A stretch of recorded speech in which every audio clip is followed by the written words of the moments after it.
మరి తమ్ముడు ఏలియా తర్వాత వీళ్ళిద్దరు కూడా ఫోన్ చేసి అన్న కుటుంబంలో ప్రార్థన పెట్టాలి, బలంగా వాళ్ళ కుటుంబం మీద దాడి జరుగుతున్నది, ఏ రకమైనటువంటి శక్తుల ప్రభావం పడుతుందో తెలియదు, మనం ప్రార్థన పెట్టి ఆ కుటుంబంలో ఉన్నటువంటి మన శక్తుల్ని బంధించాలి, కుటుంబస్తులందరికీ రక్షణ సువార్త అందించాలి అనేటటువంటి మంచి ఉద్దేశంతో ఈ కుటుంబంలో ప్రార్థన పెట్టాం. దేవుని బిడ్డలారా, మరి కొద్దిసేపు దేవుని వాక్యమును ధ్యానం చేసుకుందాం. చాలా శక్తి గల దేవుని వాక్యం. దేవుని వాక్యం లేకుండా ఎక్కడ ఏ అద్భుత కార్యం జరగదు. ఎక్కడైనా అద్భుత కార్యము దేవుడు జరిగించాలంటే ముందుగాల దేవుడు ఒకటే చూస్తాడు, మీకు బాగు చేయాలన్నా, స్వస్థపరచాలన్నా, మీ కుటుంబం మీద పనిచేస్తున్నటువంటి చీకటి శక్తులు వెళ్ళిపోవాలన్నా, మంత్రపు కట్లు తెగిపోవాలన్నా ఒకటే దేవుడు చూసేది ఏంటంటే వీళ్ళు నా వాక్యంకు ఎంత గౌరవిస్తున్నారు అనేది దేవుడు చూస్తాడు. వాక్యాన్ని గౌరవించకుండా స్వస్థతను అడిగితే దేవుడు జరిగించాడు. వాక్యాన్ని గౌరవించకుండా మీ మీద పనిచేస్తున్నటువంటి మంత్రపు కట్లు తెగిపోవాలంటే తెగిపోవు. వాక్యమును గౌరవించకుండా మరణ పాశములు విడిపోవు.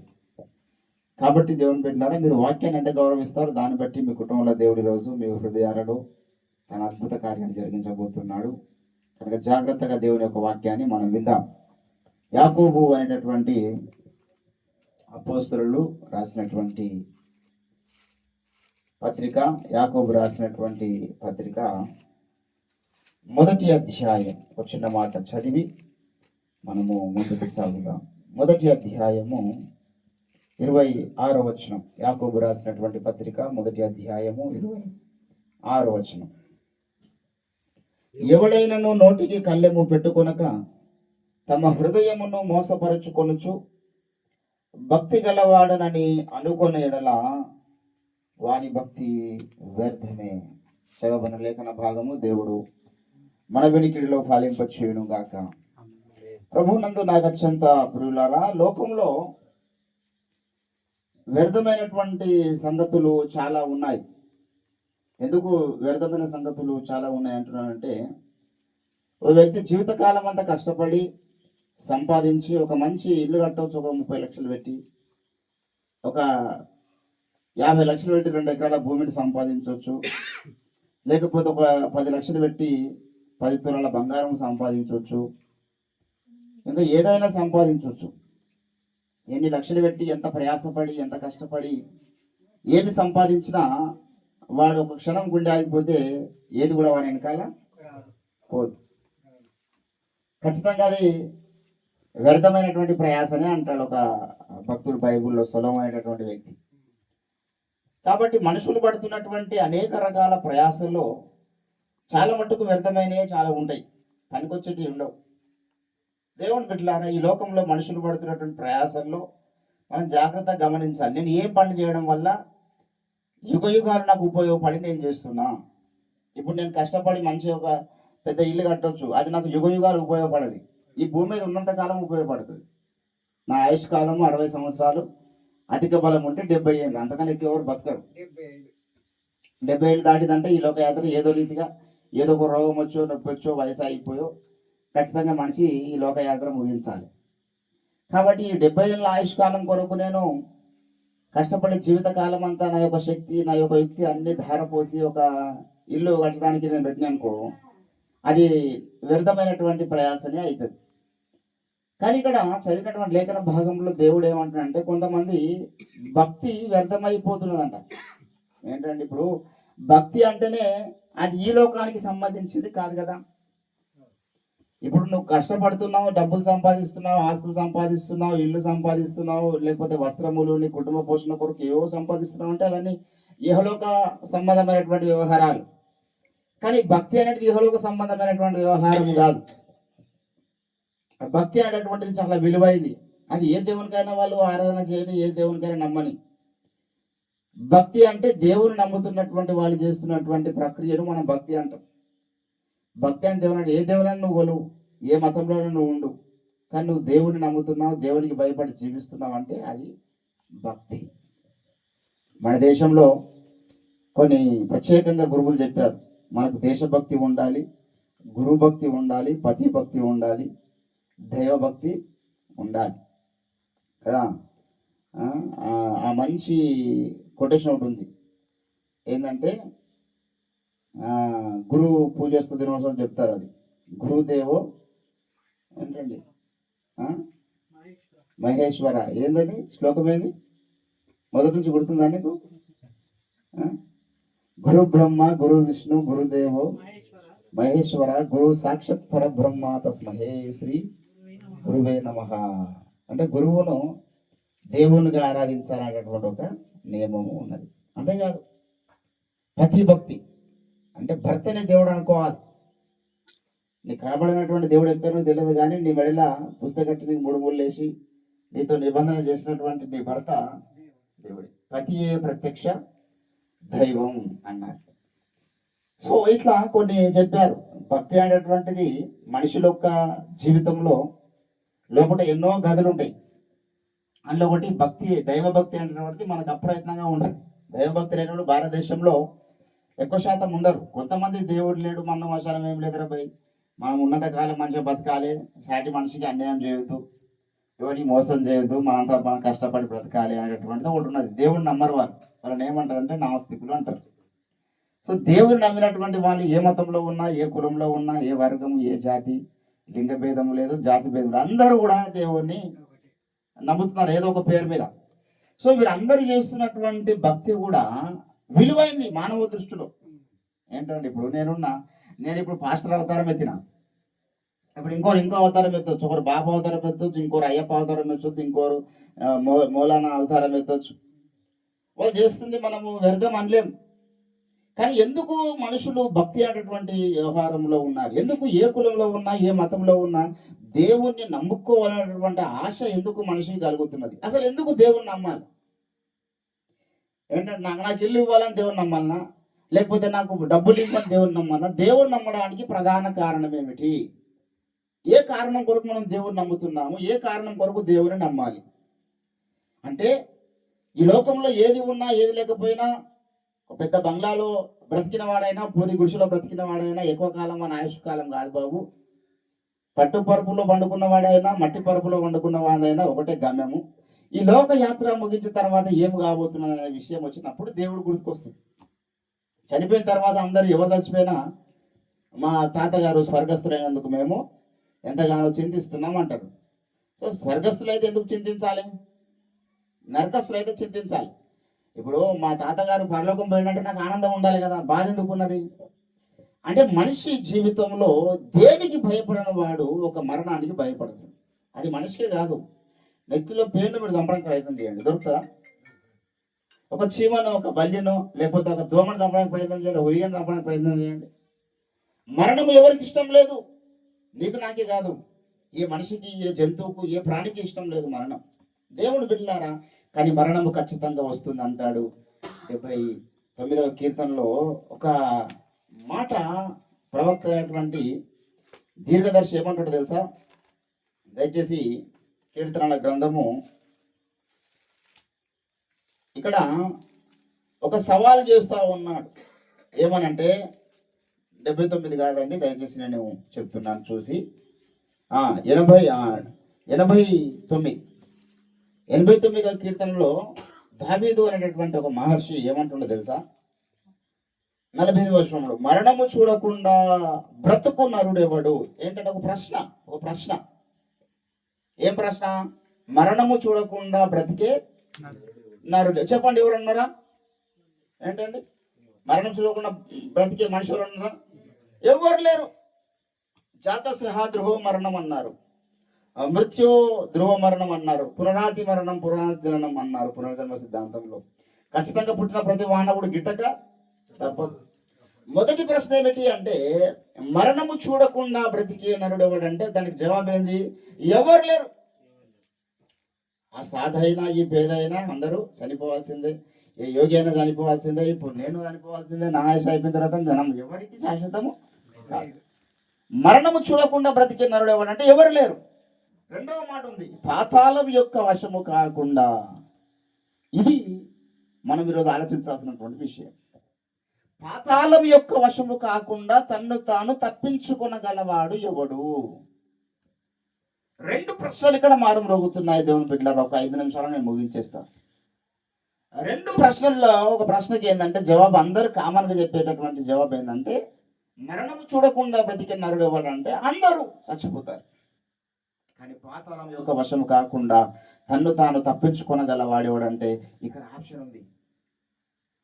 అందరూ పాతాళంలో పడరు, కొంతమంది మాత్రమే పాతాళంలో పడతారు, కొంతమంది మాత్రమే నరకంలో పడతారు. అందరు నరకానికి వెళ్ళరు. ఎందుకు వెళ్ళరు నరకానికి అంటే, ఎవరైతే వారి జన్మ కర్మ పాపములను కడుక్కుంటారో వారు నరకానికి వెళ్ళరు. దేవుణ్ణి ఈ కారణం కొరకు నమ్మాలి. ఇంకా నీకు వేరే కారణాలు ఏమైనా ఉండని దానికి దేవుడు అవసరం లేదు నీకు. ఏంటంటే ఇప్పుడు నీకు జ్వరం వచ్చింది అనుకో, దానికి దేవుడు కావాలన్నా? ఇంత ఒక పారాసిటమాల్ 2 రూపాయల ట్యాబ్లెట్ తెచ్చేసుకుంటే తక్కువైపోతుంది. నెత్తి నొప్పి వచ్చింది అనుకో, ఒక డోలో ట్యాబ్లెట్ చేసుకుంటే తగ్గిపోతుంది. నీకు ఏ రకమైన బాడీ పెయిన్స్ ఉన్నా ఏదో ఒక ట్యాబ్లెట్ వేసుకుంటే తగ్గిపోతుంది. ఏ కారణాన్ని బట్టి నీకు దేవుడు అవసరం లేదు, కానీ ఖచ్చితంగా దేవుడిని కావాల్సినటువంటి కారణం ఒకటి ఏంటంటే, నేను పాతాళం నుంచి తప్పించడానికి దేవుడు కావాలి. పాతాళం నుంచి తప్పించాలంటే నీలో ఉన్నటువంటి జన్మకరం పాపములను కడిగే దేవుడిని కావాలి. హల్లెలూయా. ఎక్కడున్నది పాపము? ఏంటంటే ఎక్కడుంది మనిషిలో? ఎవడన్నా చూపించగలుగుతాడా? కుండ అతకవచ్చు, కుండను ఎత్తకవచ్చు, లెక్క పెట్టవచ్చు చుక్కలెన్నో, కోరి పాప చిత్తవృత్తిని పరికించలేమురా కావ్యరచి విచార రవికుమార్ అంటాడు ఒక మంచి మహర్షి. ఎక్కడుందిరా అంటే, ఎక్కడ వెతికి స్కానింగ్లో దొరకదు. అది ఏ టెస్టులలో దొరకదు. బ్లడ్ టెస్టులు పేయంత చెప్పి నువ్వు పాపం ఉందిరా అని చెప్పాడు ఎవడు. ఆ టెస్టులలో తీరేది కాదు, స్కానింగ్లలో బయట పడేది కాదు, కానీ నీలో పాపం ఉన్నది. ఈ పాపం వలన మనిషి నరకానికి వెళ్ళిపోతున్నాడు. ఈ పాపం నుంచి విడుదల కలిగించేటటువంటి భక్తి ప్రయోజనకరమైన భక్తి. హల్లెలూయా. ఏంటంటే నీ భక్తి వ్యర్థము కాకూడదంటే అన్నాడు, వాని భక్తి వ్యర్థమే అంటాడు. అందుకే యాకోబు 1 ఎందుకు వ్యర్థమైంది వాని భక్తి అంటే, చేయాల్సినటువంటి భక్తి చేయలేడు, అవసరమైన భక్తి సాధన చేయలేడు. ఎందుకు నమ్మిర్రు దేవుళ్ళని మీరు అంటే, ఏవో కారణాలు చెప్తున్నారు. పలానా అమ్మవారి దగ్గర పోతే మేము మంచిగా అవుతుందని పోయినాం, లేకపోతే మా కొడుకు పెళ్ళి అవుతుందని పోయినాం, మా బిడ్డకు ఉన్నటువంటి రోగం తగ్గుతుందంటే పోయినాం, మా ఇంటికి ధనం వస్తుందంటే పోయినాం అని ఏవో కారణాలను బట్టి దేవుళ్ళ దగ్గర తిరుగుతున్నారు ఈరోజు మనుషులు. కానీ ఒక కారణం కొరకు దేవుని దగ్గరికి రావాలి. ఈ లోకయాత్ర ముగిసిన తర్వాత అంటే నువ్వు చనిపోయిన తర్వాత నరకంలో పడకుండా పరలోక రాజ్యంలో ఉండాలంటే నీలో పాపము లేకుండా చచ్చిపోవాలి నీవు. ఈ కనబడినటువంటి మాయారోగం ఒకటి ఉన్నది. అతనికి దావీదు గారు అంటాడు, పాపరోగానికి మందు మీరు పరుగెత్తి తినకుంటే దొరకదిక ముందు. పాపరోగానికి మందు ఏంటంట? పాపరోగానికి మందు ఎక్కడుంది చెప్పండి. ఏంటంటే ఒకసారి ఒక ఊళ్ళో అందరికీ రోగం వచ్చిందంట. మొన్న కరోనా వచ్చింది కదా, కరోనా వచ్చినట్టు అందరికీ రోగం వచ్చిందంట. మొన్న నా దగ్గర ఒక పాస్టర్ గారు నా పక్కకు ఉండే, ఆయన ఫోన్ ఛార్జింగ్ పెట్టి పక్కకు కూర్చొని బైబిల్ చదువుతున్నాడు. ఫోన్ వచ్చింది, పోయి చూస్తే ఆయన కరోనాను పెట్టుకున్నాడు పేరు. ఎవరన్నా కరోనాను పెట్టమంటే మా భార్య అంటున్నాడు. భార్య పేరు అని ఏమని పెట్టుకున్నాడట? కరోనా. అదొక వైరస్ లాగా నాకు తలుపుకున్నది. పెళ్ళైనప్పుడు దాంతో వైరస్ అయిపోయింది నాకు అని చెప్పేసి ఆ రోగం వచ్చింది, దానికి మందు లేదు. ఎన్ని వేల మంది చచ్చిపోయినరు. అట్లా ఒకరోజు ఊర్లో అందరికీ రోగం వచ్చిందంట. అందరికీ రోగం వచ్చినప్పుడు అందరు చచ్చిపోతున్నారు, ఏ డాక్టర్కి అర్థమైతే లేదు. ఒక మునీశ్వరుడు హిమాలయాల నుంచి తపశ్శక్తితో బయలుదేరి ఏదో నవమూలికలతో తయారు చేసినటువంటి ఒక ఆయుర్వేదిక మందుని తీసుకొని, మీ ఊరిలో వచ్చినటువంటి రోగానికి ఇదే మందు, ఈ మందు మీరు తింటే ఖచ్చితంగా బతుకుతారని చెప్పినట్టు. అని పెద్ద పెద్ద డాక్టర్లు సైంటిస్టులు మొత్తం అన్ని పరీక్షలు చేసే వీళ్ళు సాధ్యమైతే లేదు, వీడి గోషి కూడా సరిగా లేదు, వీడొచ్చి ఈ మందు మీకు తక్కువ చేస్తుందంటే వాడు నమ్ముతాడా? ఎవ్వరు నమ్మలే. అదే మందు అది తింటే అయితే చచ్చిపోతామేమో అనుకుంటారు. నువ్వు తినకపోయినా చచ్చిపోతావు కదా నీకు వచ్చిన రోగానికి అని చెప్పేసి ఊరిన మంది ఎవ్వరు మందు తినలే. కానీ ఒక 4-5 మంది ఆ మందుని తిన్నారు. ఆడిచ్చిన మందు తిని ఈ మందు తిన్న వారు బ్రతికిరు, మిగతా వాళ్ళందరూ చచ్చిపోయారు. ఇప్పుడు మిగతా వాళ్ళు ఎందుకు చచ్చిపోయారు చెప్పండి? రోగం వచ్చినందుకు చచ్చిపోయారా? మందు తిన్నందుకు చచ్చిపోయారా? మందు తిన్నందుకు, రోగం వచ్చినందుకు చచ్చిపోవడం. అయితే అందరికీ రోగం ఉంది, ఈ బతికిన 4 కూడా రోగం ఉంది. ఈరోజు నరకానికి కొన్ని కోట్ల మంది వెళ్తున్నారు. ఎందుకో తెలుసా? పాపములో పుట్టినందుకు కాదు, పాపములో బతికినందుకు కాదు, పాపములో కొనసాగినందుకు కాదు, పాపములో చచ్చిపోయినందుకు. ఎందుకు? యేసుప్రభు సువార్త చెప్తా ఉంటే ఇది మనకు సంబంధం లేనిది మతము, ఇది మన దేశం మతం కాదు, మన దేవుళ్ళు మనకున్నారు, మన కుల దైవాలు మనకున్నాయి. అది ఏదో వాళ్ళు మాలమాదిగలు నమ్ముకున్నారు. అప్పుడు మొదట్లో వచ్చినప్పుడు అది మాలమాదిగల మతము, డబ్బులు ఇచ్చి మారు, ఇదంతా వ్యర్థ ప్రేలాలు ఇవన్నీ కూడా. మేము చెప్తున్నటువంటి సువార్త ఏంది? బాబు నువ్వు చచ్చిపోయిన తర్వాత నరకం తప్పించేటటువంటి శక్తి నజరేయుడు అనే యేసుక్రీస్తు రక్తానికి మాత్రమే ఉన్న, తప్పితే నీకు వేరే ఇంకా there is no other option at all. ఏంటంటే ఇంతకుముందు తమ్ముడు పాట పాడడానికి, ఆకాశమందున సూర్యుని వలనే దేవుడొక్కడండి, నరుడై పుట్టిన దేవుని నామము యేసు స్వామి సుండి, వెలుపట వెదకి దండగండి. ఏంటంటే వెలుపట వెతుకోదు, ఇంకా ఇక్కడ ఉండడేమో అక్కడ ఉండడేమో అని వెతుకుతూ. ఒకప్పుడు చెప్పేవారు లేరు, ఇష్టం ఉన్నట్లు బ్రతికిన. మా ఇంట్లో కూడా అందరూ ఎక్కడ ఏది ఉంటే దేవుడు అంటే అక్కడ పోయి తిరిగారు. నన్ను కూడా అనే గుండాల్లో ముంచిండు. కొన్ని రోజులైన తర్వాత దేవుడు జ్ఞానం ఇచ్చిండు, వాస్తవం మాకు తెలియజేసిండు. నిజమైన దేవుని యొక్క స్వార్థ మా దృష్టికి వచ్చినప్పుడు నమ్ముకున్నాం, అంగీకరించినాం, ధన్యులమైన. ఒక దేవుడే ఉన్నాడు. ఎప్పుడైతే నీ జీవితంలో ఈ ప్రత్యక్షత, ఈ యొక్క వెలిగింపు, ఈ కళ్ళు వెలిగించే ప్రక్రియ జరుగుతుందో అప్పుడు నువ్వు చేసే భక్తి వ్యర్థం కాదు.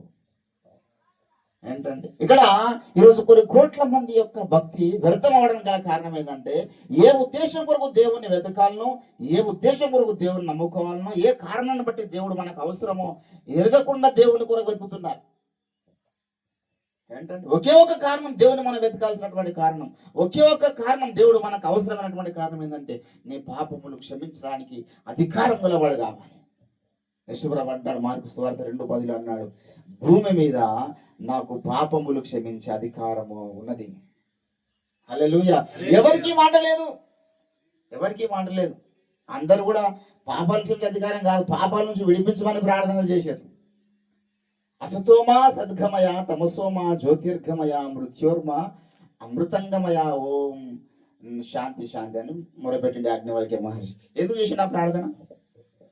అసతోమా సద్గమయ అంటే అసత్యంలో ఉన్నాను దేవా, సత్యంలో నడిపించమని తపస్సులు చేసి ప్రార్థనలు చేసిండు ఆయన. అప్పుడు యేసుప్రభు అంటాడు, బాబు నువ్వు సత్యంలో నడిపించమన్నావు కదా, ఇదిగో నేనే సత్యము అన్నాడు ఆయన. హల్లెలూయా. తమసోమా జ్యోతిర్గమయ అంటే చీకట్లో ఉన్నాం ప్రభువా, మమ్మల్ని వెలుగులో నడిపించమని ప్రార్థన చేసిండు. యేసుప్రభు అన్నాడు, నేను లోకమునకు వెలుగునై ఉన్నాను. మృత్యోర్మ అమృతాంగమై అన్నాడు ఆయన, ప్రార్థన చేసిండు. ప్రభువా మేము చచ్చిపోయిన స్థితిలో ఉన్నాము, మాకు జీవంలో నడిపించమని ప్రార్థన చేసిండు యాజ్ఞవల్క్య మహర్షి. యేసుప్రభు అన్నాడు, జీవం, పునరుత్థానము, జీవము నేనే. ఇక్కడ జవాబు ఉన్నది దేవుని బిడ్డలారా. ఈ లోకంలో చాలా మందికి ఇది అర్థమైతే లేదు. మన జాతి గొప్పది, మన మతం గొప్పది, మన కుల గొప్పది అని బ్రతికిపోతున్నారు, చచ్చి నరకానికి వెళ్తున్నారు. ఇది బాధాకరమైన విషయము. ఇది మనం సంతోషపడే విషయం కాదు, రొమ్ములు బాధించుకొని ఏడవలసినటువంటి విషయం. వాస్తవం తెలియకుండా కొన్ని కోట్ల మంది భక్తి చేశామనుకుంటూ వ్యర్థమైన భక్తి చేసి చచ్చిపోతున్నారు లోకంలో. చాలా సంగతులు ఉన్నాయి వ్యర్థమైనటువంటివి. అందులో ఒకటి ఈరోజు మనం మాట్లాడుకున్న విషయం అంటే, నీవు చేసే భక్తి వ్యర్థం కావద్దంటే నువ్వు ఎందుకొరకు భక్తి చేస్తున్నావో మొదట గుర్తించు. ఎందుకొరకు దేవుని ఒలుస్తున్నావు, ఎందుకొరకు దేవుని నమ్మడం చూస్తున్నావు, దేవుని వెతుకుతున్నావు, అది ఆలోచన చేయి. నిజమైనటువంటి దేవుడు యేసుక్రీస్తు దగ్గరికి వచ్చి నువ్వు ఆయన రక్తంలో నీ పాపములు కడుక్కోగలిగితే నువ్వు ధన్యుడవు, భాగ్యవంతుడు. ఆయన అంటాడు, నేను పరలోక రాజ్యానికి ఈరోజు నేను వారసుని చేసేసాను. యేసుప్రభు ఆయన ఏం కోలాడగలే, కొబ్బరికాయలు అడగలేదండి. పాపక్షేమముల కొరకు ఒకటే, బాబు మీరు నా కొరకు, ఇప్పుడు మీరు మీ పాపక్షేమముల కొరకు భూమి మీద మీరు ఏదో మేకలు, కోళ్ళు, గొర్రెలు, ఆవులు కోయాలని కాదు ఆయన ఉద్దేశం. ఒకప్పుడు కోసి ఉంటారు ఆయన. ఆయనని చెప్పి కోయమని దేవుడు రాకడం ముందు భూమి మీదకి. ఆయన వచ్చిన తర్వాత అంటున్నాడు, ఇప్పుడు మీరు ఎడ్ల యొక్కయో మేకల యొక్కయో రక్తము పాపము తీసివేయుట అసాధ్యము, కనుక నేనే మీ కొరకు పరిశుద్ధమైన రక్తాన్ని చిందించా. యేసయ్యాన్ని రక్తంలో కడగనాలి. ఒకప్పుడు ఒక మేకను కోసినామంటే ఆ మేక యొక్క రక్తం శుక్తాన్ని తీసుకొచ్చి కొన్ని మన దర్వాజా మీద చల్లుకుంటే ఆ ఇంటికి రక్షణ ఉండేది.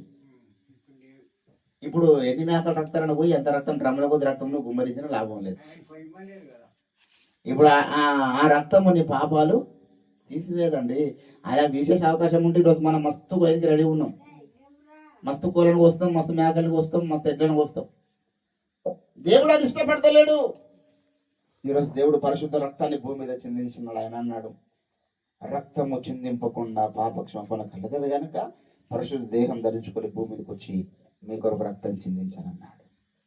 ఎప్పుడైతే నువ్వు యేసుప్రభు రక్తం మీద విశ్వాసం వస్తావో ఆ క్షణం నుంచి నీ భక్తి యొక్క విలువ పెరిగిపోతుంది. నువ్వు అప్పటి నుంచి వ్యర్థమైన భక్తి చేస్తున్నవాడవు కాదు. అప్పటి నుంచి నీ యొక్క భక్తి విలువైన భక్తిగా మారిపోతుంది. నువ్వు పలికే ప్రతి మాట విలువైనదిగా మారిపోతుంది. నువ్వు ఇచ్చే ప్రతి ఒక్క రూపాయి దేవుని పేరు ఇచ్చే దానికి విలువ పెరిగిపోతుంది. నువ్వు అడిగే ప్రతి ప్రార్థన విన్నపానికి విలువ పెరిగిపోతుంది. యేసు రక్తాన్ని ఆశ్రయించకుండా నువ్వు అవతల జ్ఞానం చేయవచ్చు. చాలామంది మా దగ్గరికి వచ్చి మొన్న ఒక ఆయన ఒక దగ్గర మా మీటింగ్లో ఉండి సర్పంచ్ గారు వచ్చి నేను మీకు చర్చి కట్టుకోవడానికి ₹1,00,000 ఇస్తానన్నాడు. ఆయన ఇప్పుడు ఎలక్షన్లు వస్తున్నాయి కదా, అందరూ ఓట్లు వేయాలి కాబట్టి ₹1,00,000 ఇస్తారన్నాడు. ఇప్పుడు ₹1,00,000 ఇచ్చినందుకు ఆయన పాపాలు క్షమించబడతాయా? ₹1,00,00,000 కాక క్షమించబడాయి. డబ్బులు మస్తు ఇవ్వచ్చు, నీకు నీకు అడిగిన దాన్ని దేవుడికి ఏదో నువ్వు దేవుడి పేరు మీద ఇవ్వచ్చు. కానీ యేసు ప్రభువు అని రక్తంలో నా పాపాలు కడగని ఆ మాట అన్నంత వరకు నువ్వెన్ని ఎంత భక్తి చేసినా అది కూడా వ్యర్థమే. చాలా మంది చర్చకు వస్తారు కానీ మారు మనసు పొందరు. చాలా మంది చర్చకు వస్తారు కానీ బాప్తిసం పొందరు. వాళ్ళ భక్తి ఏమైనా ప్రయోజనకరమైన భక్తి కాదు, అది వ్యర్థమైన భక్తి. మారు మనసు లేకుండా దేవుని బిడ్డలారా మనం ఏ పని చేసినా కూడా దేవుడు ఇక్కడ కూడా మెచ్చుకోడు. క్రైస్తవ సమాజంలో ఉన్న వారందరూ కూడా మంచోళ్ళని చెప్తానే నేను. చెడ్డ వాళ్ళు అన్ని స్థలాల్లో ఉన్నారు, అన్ని మతాల్లో ఉన్నారు, అన్ని కులాల్లో ఉన్నారు, అన్ని జాతుల్లో ఉన్నారు. ఎవరైతే యేసు రక్తాన్ని ఆశ్రయించి వారి పాపాలు కడుక్కొని ఇక మీదట నా పాపాలు యేసు ప్రభు కడిగాడు కాబట్టి మరలా లోకం మాలిన్యం అంటించుకోవాలని ఎవరైతే జాగ్రత్తగా జీవించగలుగుతారో వారి భక్తి ప్రయోజనకరమైన భక్తి. వారు చేసినటువంటి భక్తి వ్యర్థము కానటువంటి భక్తి. దేవుని బిడ్డలారా, కాబట్టి ఈరోజు ఈ యొక్క రాత్రికాల సమయంలో ఆలోచించండి. చిన్న విషయమే. ఇప్పుడు మాకు ఉన్న అలవాటు ఏంటంటే తిన్నదాగానే చెప్తాం. మీరు నాకు బిడ్డ కథ చెప్తే నేను మీకు హరికథ చెప్పగలను, అంత ఉన్నది. అన్ని మత గ్రంథాల్లో ఉన్నటువంటి సంగతులు నాకు తెలుసు. గొప్ప సంగతి దేవుని గురించి అన్వేషణ. అది నేనేదో గొప్ప కాదు. ఈ భూమి మీద ఎంతమంది దేవుణ్ణి కొలిసే వాళ్ళకు ఉన్నటువంటి ఆధారమైనటువంటి గ్రంథాలు. చతుర్వేద సంహిత నేను 4 సార్లు చదివిన. ఇంత లావు గ్రంథం. బైబుల్ ఎన్నోసార్లు చదివిన. ఖురాన్ షరీఫ్ సగం చదివిన. ఇంకా చాలా పెద్దలు రాసినటువంటి మత గ్రంథం. అన్వేషణ దేవుని గురించి. ఏదేదో మనము ఇది కొట్టుకుంటా అంత అనుకునే విషయం కాదు. దేవుని గురించి నువ్వు అన్ని మత గ్రంథాల్లో వెతుకు. ఎందు గలడు అందు లేదందు సందేహం వలదు, ఎందెందు వెతికినా అందందు ఏంటంటే దేవుని కొరకు ఎండ్ల వెతికినా దొరుకుతాను నీకు. కానీ వాస్తవం ఏంటంటే దేవుని యొక్క అవసరత ఏంటంటే మానవునికి పాపములు క్షమించడానికి దేవుడు కావాలి. ఏ భేదము లేదు, అందరూ పాపం చేసి దేవుని గురించి మిమ్మల్ని పొందలేకపోతున్నారు. కాబట్టి ఆ దేవాది దేవుడు భూమికి నరావతారం ఎత్తి 2000 ఏళ్ల కింద దిగివచ్చిండు. ఆయన భూమధ్యపురములో ఆ మాట కూడా చెప్పాడు. జాతస్య ఆ ధ్రువముత్తు అని చెప్పిన తర్వాత అక్కడ 2వ చరణంలో అంటాడు. శుక్ల 23వ అధ్యాయం 53, 54, 59 మంత్రంలో ఏమంటాడు తెలుసా? వేద హమస్య భువనస్య నాభీం అన్నాడు. అంటే ఈ భూమి మీద దేవుడు పుట్టినటువంటి స్థలం పేరు చెప్పారు వాళ్ళు. ఎప్పుడు? క్రీస్తుకు పూర్వం 3000 ఏళ్ళప్పుడు, యేసుప్రభు రాకన్నా ముందే 3000 ఏళ్ళప్పుడు చెప్పారు దేవుడు భూమధ్యపురంలో పుడతాడు. ఈరోజు భూమధ్యపురం ఏదో కాదండి, ఇజ్రాయెల్ దేశం. అక్కడ బెత్లెహేములో పుట్టినటువంటి యేసుక్రీస్తు ఆ యొక్క నీతి సూర్యుడు.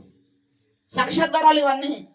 నేను నమ్మకపోవడానికి నీకు ఏ కారణం కూడా ఇంకా యేసుప్రభుని నమ్ముతలేవంటే ఇక నువ్వు కంప్లీట్గా నీ ప్రాణానికి నీవే ఉత్తరవాది. నరకంలో పడిన తర్వాత మేమందరం గా చెప్పేది మా బాధ్యత. ఇప్పుడు రోడ్డు కూడా పోతుందండి, బండికి స్టాండ్ తీసుకోండి. చెప్తామా చెప్పమా?